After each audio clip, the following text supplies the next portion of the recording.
iyi ni indangamuntu dukoresha uyu munsi kuva mu mwaka w'ibihumbi 2007, ariko iyi ndangamuntu mu minsi iri imbere izaba itagikoreshwa. Tugiye kuyiganiraho turebe izayisimbura. Reka dutangire ikiganiro mutwibwira. Nitwa Umugwaneza Annette, nkaba nkora mu kigo cy'igihugu gishinzwe indangamuntu NIDA. Murakoze cyane kandi tuguhaye ikaze. Mu minsi ishize twatangiye gahunda yo kwemeza amakuru azakoreshwa mu ndangamuntu koranabuhanga. Mwadusobanurira impamvu y'iyi gahunda? Murakoze. Impamvu y'iyi gahunda indangamuntu koranabuhanga ni ukugira ngo n'ubundi tugendane n'igihe tugezemo, igihe cy'ikoranabuhanga. Natwe rero kugira ngo twe gusigara inyuma, hari ibintu byinshi iyi ndangamuntu uko yerekanye yari ifite, ariko uyu munsi mu gihe tugezemo itakifite. Twagira ngo tujye mu ikoranabuhanga, cyane ko icya mbere navuga hari itegeko ryasohotse, itegeko rirengera amakuru bwite y'umuntu, ariko iyo tugendeye kuri indangamuntu dufite, ntabwo mu by'ukuri iyo ndangamuntu ikurikije ayo ntabwo ibika amakuru bwite y'umuntu. Hari amakuru nk'uko uyireba aho ngaho ariho, ariko atabitse nk'uko iryo tegeko ribigomba. Icyo ni kimwe cyatumye habaho guhindura, cyangwa se guhindura indangamuntu. Ariko nanone kuba tugeze mu isi y'ikoranabuhanga ni ukugira ngo duhindure cyangwa se duteze imbere nanone serivisi binyuze mu ikoranabuhanga. Hari gusaba serivisi nyinshi. Uyu munsi urabona kuyigendana wibagiwe ahantu nta guhita kuko wayibagiwe, cyangwa se bakagusaba fotokopi. Murabizi nanone politiki dufite uyu munsi ni zero paper zero trip, gukoresha impapuro nkeya no kugabanya ingendo ku basaba serivisi. Iyi ndangamuntu rero, indangamuntu koranabuhanga iri mu rwego rwo kugira ngo ize kuba igisubizo cyo kugabanya izo ngendo, ariko kandi abantu bagahabwa serivisi, ariko nanone ikagabanya za mpapuro nkeya. Ikindi nanone kirimo ni indangamuntu ije gukaza umutekano w'amakuru y'umuntu nyine azaba ari mu ndangamuntu. Muri make ni byinshi, ariko muri make ndumva navuga ibyo. Murakoze cyane. Ubundi tumenyereye ko indangamuntu yahabwaga umuntu wujuje imyaka 16. Ese ubu iyi gahunda y'indangamuntu koranabuhanga yo irareba nde?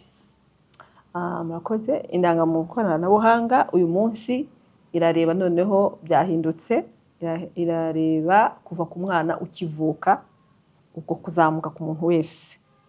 Impamvu ireba n'umwana ukivuka nuko nawe mu by'ukuri ari ukugira ngo atunge icyangombwa, akibaho atunge icyangombwa. Ko byaragaragaye ko hari abana muri urwo rugendo rwo kuzageza ku myaka 16 yaburaga umwirondoro, cyangwa se akabura inkomoko kubera ko adafite mu by'ukuri icyangombwa kimuranga akivuka.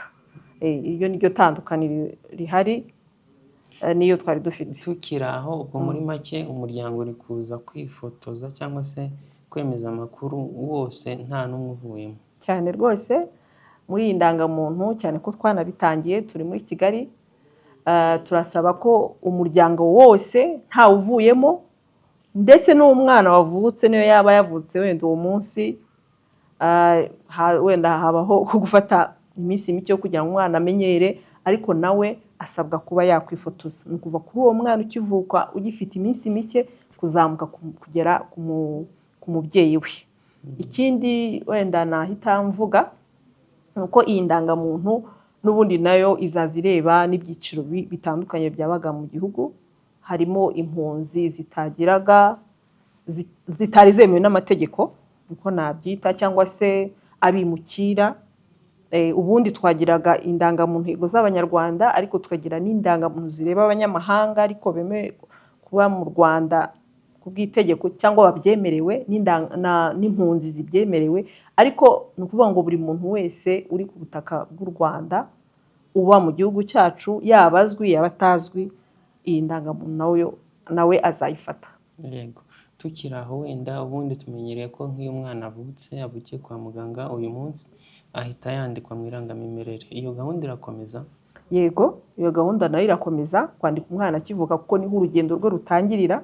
Noneho iyo sisitemu y'irangamimerere niyo nanone kandi izaza igahuzwa n'iyo ndangamuntu koranabuhanga, bikagendana umwana mutoya akaba abonye nawe umwirondoro. Wenda mwakwibutsa abadukurikiye kwandikisha umwana mu irangamimerere bikorwa mu buryo bubiri, hari uwavukiye kwa muganga, hari n'uwavukiye mu rugo, mwabyibutsa? Yego, ni ukuvuga ngo ku mubyeyi utwite cyangwa se wenda kwibaruka, hari abagira gutya bakabyarira mu mudugudu cyangwa se mu rugo, niko tubivuga. Uwo nguwo iyo abyariye mu rugo ajya kwandikwa umudugudu. Ni ukuvuga ngo umudugudu arabimenyeshwa kubera ko atuye mu mudugudu we, noneho bikamenyeshwa no ku rwego rw'akagari, wa mwana akandikwa. Hanyuma n'uwavukiye kwa muganga birumvikana, ntabwo ajya ava kwa muganga atanditswe.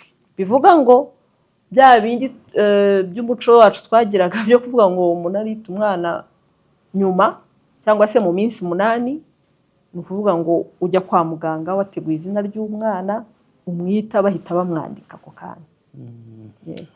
Birumvikana ko ubwo no kwa muganga haba abanditsi b'irangamimerere kugira ngo umubyeyi wabyaye ahabe yamwandikishije, kandi twibutsa ko bimara iminsi 30 cyane.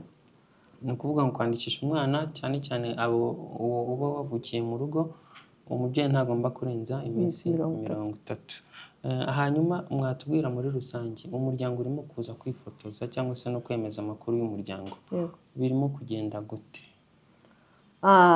Iyo umuryango uje kwemeza amakuru, nicyo harimo mu gufata indangamuntu, harimo ibice bibiri.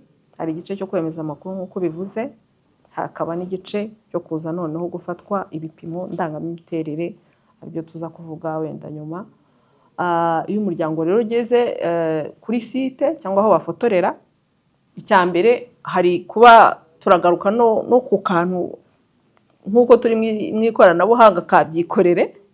Ubundi dushishikariza abantu ko babyikorera, umubyeyi akaba yabyikorera yabishoboye, akaba yakora n'abana be.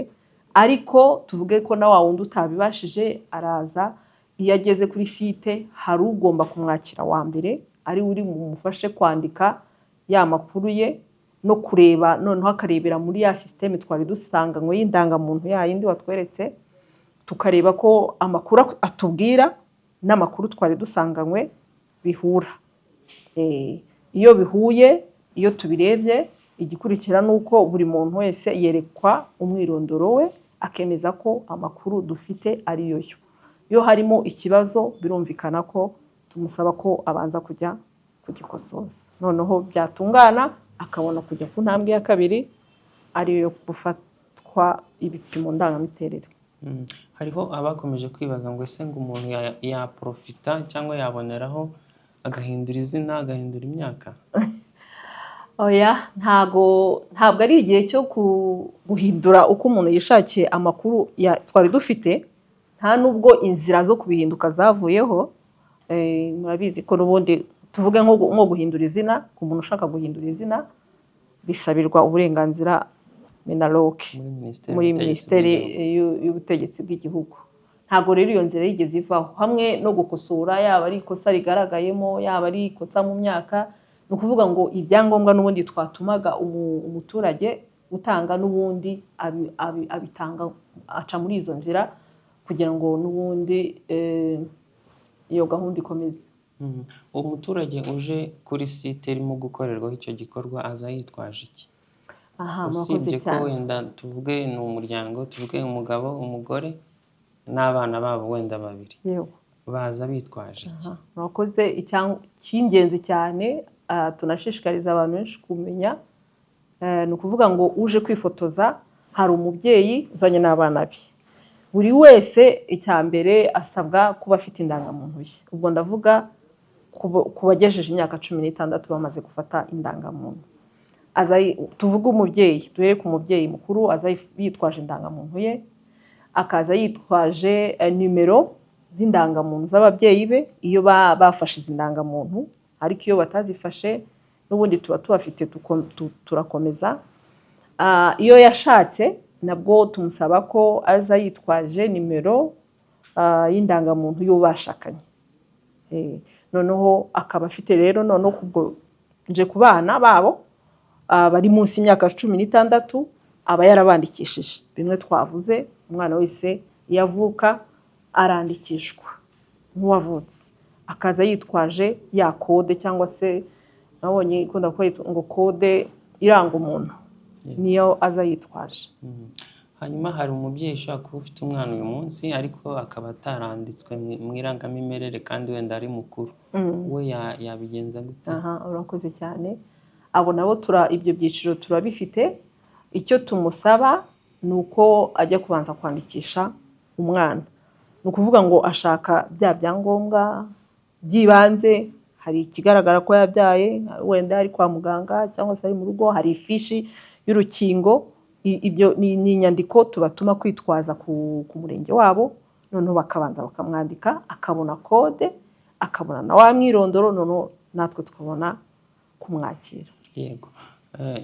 Twibutsa abantu ko uwaba afite ikibazo cy'umwana we utanditse mu irangamimerere yagana ibiro by'umurenge bakamufasha. Hashyizweho uburyo bwo gufasha bene abo bantu bacikanwe cyangwa se bafite imyaka yarengereye bataranditswe mu irangamimerere.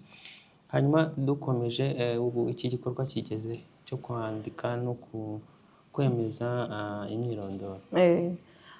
Iki gikorwa turacyari muri Kigali. Yego. Ariko turimo turayisoza, turarangiza itariki 2 z'ukwezi kwa 4. Hanyuma duhite tujya mu burasirazuba nabwo turabutangira ku itariki 21 z'ukwezi kwa 4, tuburangize itariki 16 z'ukwezi kwa 8 uyu mwaka. Hanyuma nk'uwaba yaracikanwe mu turere mwavuyemo we yabigenza ate? Uyu munsi tuvuge nk'abo kuko twahereye mu majyepfo, hari benshi bacikanwe mu majyepfo, ntabwo turabona uko dusubirayo. Yego hari uturere tumwe tutakoreye tuzasubirayo, ariko icyo dushishikariza nk'abantu bacikanwe, ubwo ndavuga aho tumaze igihe tuvuye, tubashishikariza cyane gukoresha byikorere, cyangwa se naho yabona amahirwe tugeze hose ashobora kuba yakwifotoza.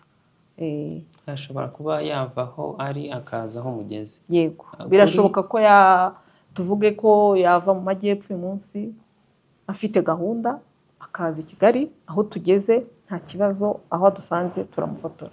Kimwe nuko hari ushobora kuba ari mu karere muzajyamo, yabagezaho murimo gukorera akabikora adategereje. Akabikora mbere. Kuri icyo cya byikorere mwadusobanurira mu buryo busobanutse, byikorere ubundi ni ibiki, umuntu abigenza ate? Abyikorere nayo ni uburyo bwashyizweho bukorerwa ku irembo, umuntu ajyaho. Ubwo ndavuga ntago ni ugukurikiza inzira ziriho, gusa winjiramo bakwereka aho winjira, kwiyandikisha, ese ni wowe ugiye kwiyandikisha cyangwa se ugiye kwandikisha ugukomokaho cyangwa se uwo ufiteho inshingano za kibyeyi, ukinjira mu irembo bakaguha inzira ugenda unyuramo, bakubaza n'ubundi nk'ibyo twe tukubaza iby'imyirondoro ugenda wuzuza byose. Iyo nzira yose yarangiza, ubwo nko ku ikoranabuhanga ukohereza, natwe mu ikoranabuhanga abakurikiyeho bakareba koko byuzuye, bakareba ko bihura n'ibyo twari dufite, hanyuma bikemezwa. Igikurikiraho uwabyikoreye akabyikorera neza, araza bakamwemereza iyo myirondoro, bagahita bamufotora, agahita akurikira ku ntambwe yo kwifotoza. Sinzi niba wenda hari ikindi mwavuga tutababajije igihe tugana ku musozo.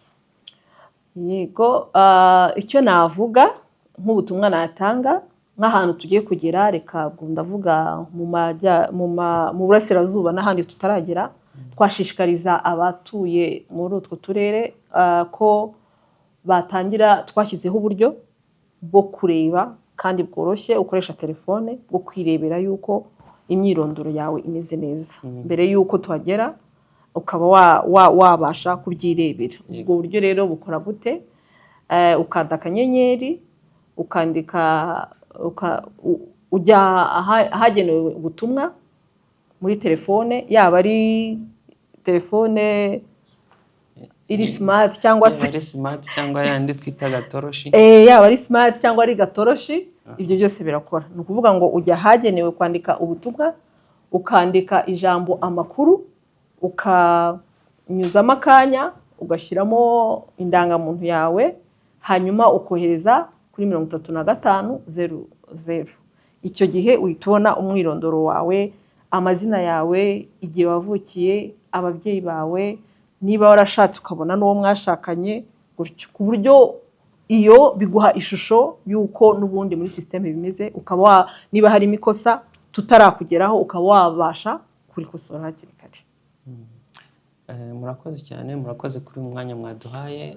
Ndibwira ko abaturage bose bari gushishikarira kujya kwiyandikisha no kwemeza imyirondoro yabo muri gahunda y'indangamuntu koranabuhanga, kandi izatugeraho twese. Mukomeze mukurikire ibiganiro bya Minisiteri y'Ubutegetsi bw'Igihugu ku mirongo yayo itandukanye.